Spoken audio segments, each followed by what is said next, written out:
Thank you for tuning into our seller interview series. Up today, we've got an Amazon FBA business for sale in the home and kitchen niche. Created in May of 2017, this business makes $11,270 per month in net profit, and the listing number for the business is 45001. We do these interviews to give potential buyers more information about both the seller and the businesses they're looking to purchase. We hope these insights are helpful for you in making a buying decision. We've got the seller with us today to go through the business and cover everything from niche selection to traffic and monetization. Adi, thank you for coming on here today. How are you doing? I'm fine, Jake. Thank you. It's my pleasure. Excited to talk about this business with you. But before we get to the questions that I have for you, I want to go ahead and run through a little quick summary of the business.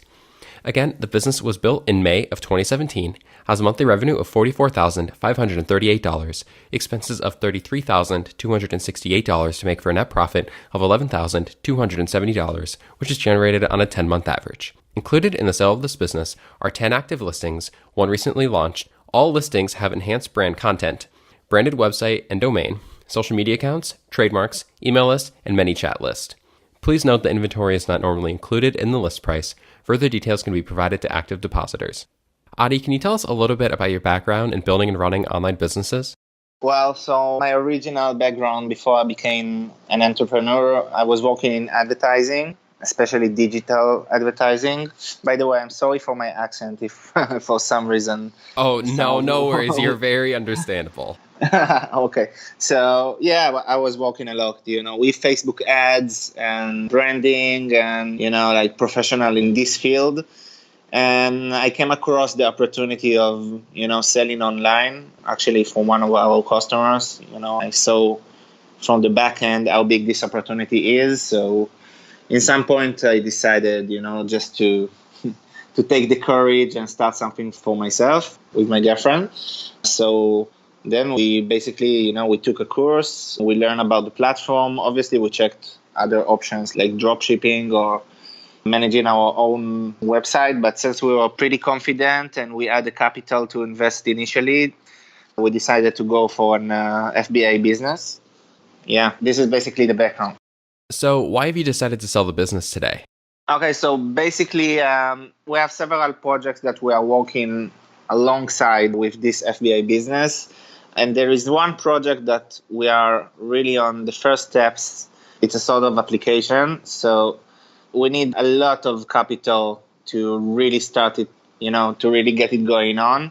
And also this FBA business, even though we see a lot of opportunities to scale it up, we feel that our operation, the way we are handling it today, which is without employees, it will be a bit hard for us to take the next steps with this business. So, seeing the big picture, we think that it's better for us to get the cash from this business and to invest in our new business. This is basically the main reason we're doing it. Adi, when you look back at a year ago, you notice that the month of October in 2017 was actually at a little bit of a negative, and then immediately following October, the business had huge amounts of growth. So what happened in that time period? So in October, we were launching 2 new products, ending the launch of 2 products and starting a new launch of 2 new products. So we had lots of expenses during this month, and we were also pushing the other products. I mean, we finished the year with 5 products, and at the start of October, we launched the last 2. So the last 2 requires big amount of marketing budget.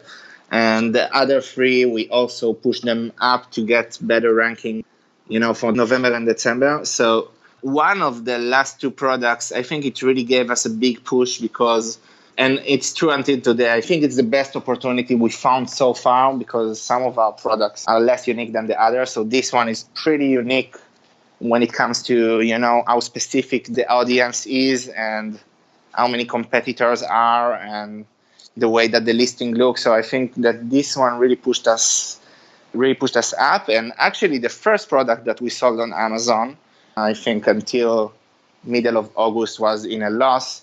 In November and December, we were running lots of lightning deals on Amazon, and we were absolutely killing it with this product. And we are obviously going to do it again this year. But I think in November and December 2017, we were doing so good with this product that, it generates lots of profit and also push this product up for all 2019. I think we are still enjoying the effect of last year holidays because we were running lightning deal after lightning deal that each one of them we sold 200 to 800 units. And I think that these two factors, the last product we launched in 2017 and the first product we launched in 2017, both of them is what made it really going forward. And it obviously affected all the other products because, it's like inertia.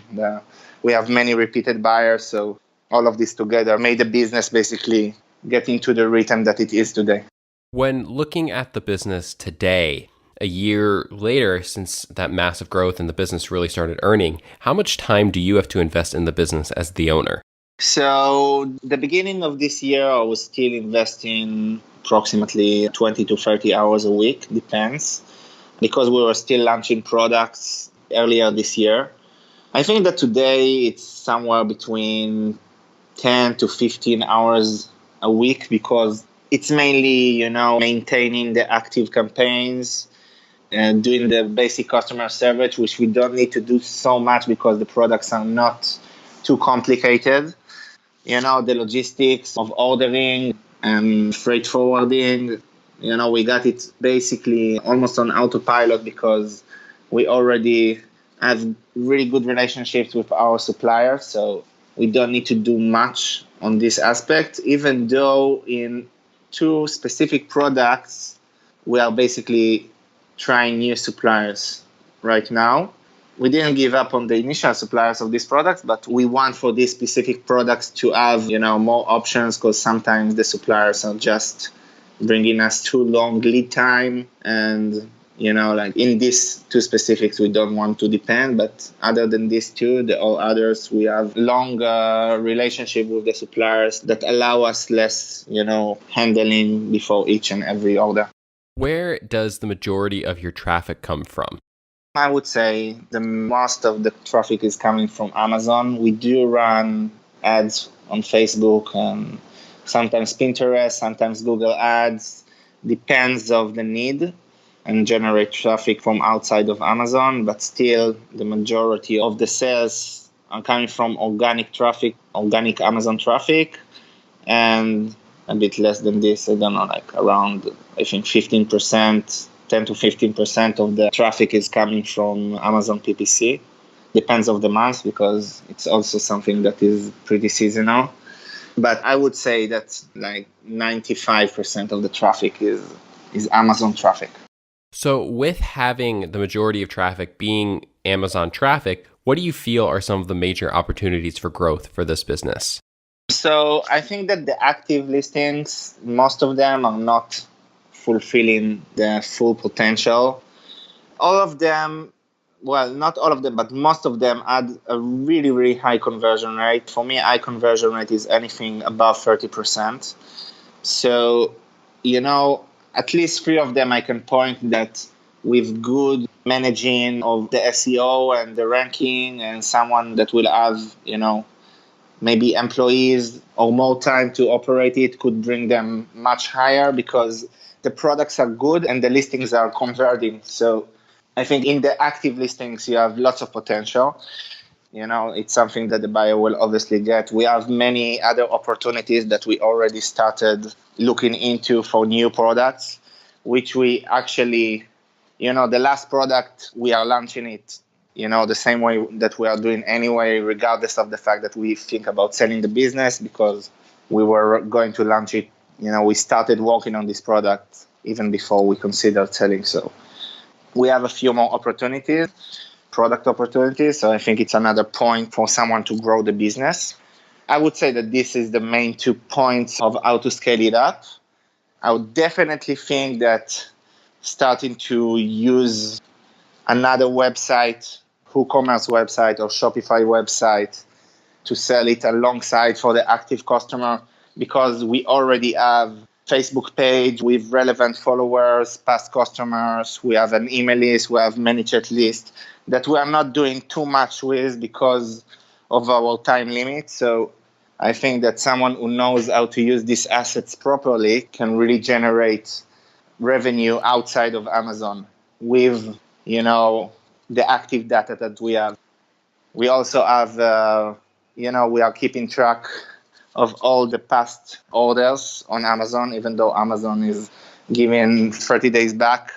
We are keeping all the data, like once in 2 weeks, we are saving the data. So we have lots of data of past customers that I think that can be used to create new channels outside of Amazon. Do you feel like there are any potential risks associated with this business that a new owner should be aware of? I think the only risk exists in Amazon itself as a company. And I think that somebody who buys an FBA business probably is aware of, all the, I'm not sure that risks is the right word, but challenges will be more accurate because we've been through many technical problems. We never messed with Amazon in the gray zone or black hat tactics. We always played it clean, but we had problems with inbound shipments and problems with listings that are changing and photos that are deleted. And I have a big list of problems that normally you will not have with your own website. And I spent already hours and hours with Amazon support fixing issues. So I think that somebody who's entering the Amazon FBA business should be aware that Amazon has their own rules and you need to be patient enough and, have the mental stability to handle with their complexity because, it's a big system and sometimes you feel like you're talking to the wall, but, obviously we still, I'm intending to still sell on Amazon. It's part of the reason we don't want to sell our Amazon account because I intend to keep on selling on Amazon, maybe not creating a new brand, but selling retail of other brands. But I will still work with Amazon. But I think it's just something that people need to be aware of, that FBA businesses, as much as the potential is very high and the revenues, anything like any other marketplace, there are many challenges in working and selling on Amazon. But with that said, if, selling on Amazon in the future, are you willing to commit to a non-compete on this niche? Yes, definitely. I'm fully aware of the requirements and I will not compete on this niche. How much support are you willing to offer a new owner during the transition period? I think that any support that is needed, even though we want to sell this brand, it's still our baby when it comes to our entrepreneurship period of our life. So I would really want to see it succeeding. And I think I will provide any help needed to guide the buyer when it comes to the whole operation. And even more, I would love to explain our philosophy, why we branded things the way we branded them, why the listings look the way they look, because I think that they don't look the same as all the listings you see on Amazon. We made sure to make them a bit different with the style, and I think that somebody will enter our Amazon storefront will really see it as a brand. All the products are, maybe some of them are not, they are not all completely related to each other. They are from different sub niches inside the big niche, but when you look at it, you see a brand. So I think it's a really strong point to have, and I would love to, to guide whoever purchased this brand to make sure that he has all the tools to continue and to scale it up. Are you open to negotiating on something like an earnout? Yeah, I am open. We can definitely negotiate the terms that will work for the buyer and for us. So as one kind of final thing here, is there anything else you would like to add for the business? Why do you feel like it is a business worth buying? I think that many of the products that we are selling are going to scale up. I think that, some of them are pretty, I would say generic even. So some of them are just there and they are making their revenue and profit, but I wouldn't say that they are, golden nuggets. But some others, I think they have really huge potential. I think that this year we don't even, like this November and December, we are preparing ourselves when it comes to inventory and the Black Friday, Cyber Monday deals, we are really preparing ourselves for much bigger profit than last November and December because of those new products. So I feel there is a big opportunity, for someone who knows how to scale a business like this. I feel that there is something really, really good going on with this brand. Adi, thank you again so much for taking the time to be here with me today. You're welcome, Jake. Thank you. If you're watching this on YouTube, subscribe to our channel, and if you want more information, the link will be below the video that will take you to this marketplace listing. If you're watching this on the listing site and want more information, become a depositor today. When you make the deposit, one of our business advisors will be in contact with you, and you'll be given everything you need to review this business. Have a great day.